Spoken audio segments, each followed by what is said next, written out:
A flight instructor and a student pilot, they were flying with an ultralight floatplane. It looks like a lot of fun, of course, until you have an engine failure.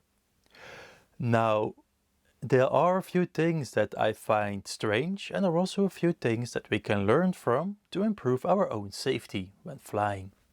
Now, this does not really matter, but I find it strange that the student is sitting in the right seat, because all the flight instruments, they are on the left seat. So the student should sit in the left seat right in front of the instruments. But for whatever reason, the flight instructor is sitting in the left seat and the student pilot is sitting in the right seat. Well, this is just weird. This flight instructor also broke a very important rule, and that is to keep your student safe at all times, because this student, the student pilot, is trusting you with his life. So why are you flying 600 feet above a forest? Because if you have an engine failure, well, that's it. After 15 seconds, you're going to be back on the ground and there is nowhere to glide towards because you are so low. So this is quite dangerous to do. They were very, very, very lucky that at the moment they had an engine failure, there was a field right next to them.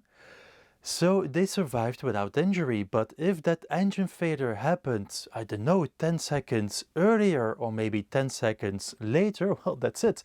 They're going to have to land into the trees, and this is a very, very, very bad thing. There is also a strange moment that both the student pilot and the flight instructor are flying with the airplane. Both are now having the controls in a dead grip, which of course this is normal, but your job as a flight instructor is to be very clear to your students to say I have control and then smack away his hand to make sure that the student pilot is no longer touching the controls. Because of course the student pilot is no longer thinking, he's thinking he's going to die, he's probably also peeing his pants a bit, so it is very dangerous if the student pilot still has control over the airplane. But instead of taking over the controls, this flight instructor is now doing a checklist to try to restart the engine. And then, okay, finally he says to the student to let go of everything, but I am very sorry, you are 600 feet above the ground. You do not have time to do a restart checklist. You've got a field right next to you.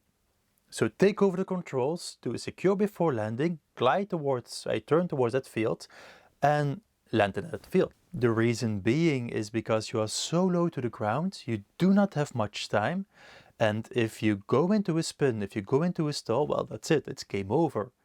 And it only takes 2 or 3 seconds for you to stop flying with the airplane because you are now busy doing a restart checklist, and that small amount of time that you have diverted your attention to something else is more than enough to bring the airplane into a spin, which is of course quite dangerous to do. Now also, why is there stuff on the dashboard? This is not a good idea, because maybe you never know you will have an engine failure and then the moment that you make a crash landing, all that stuff is going to fly into your face, which is not a good thing. There are also a few things that he did well, and that is to switch off the ignition system and also put the throttle on idle.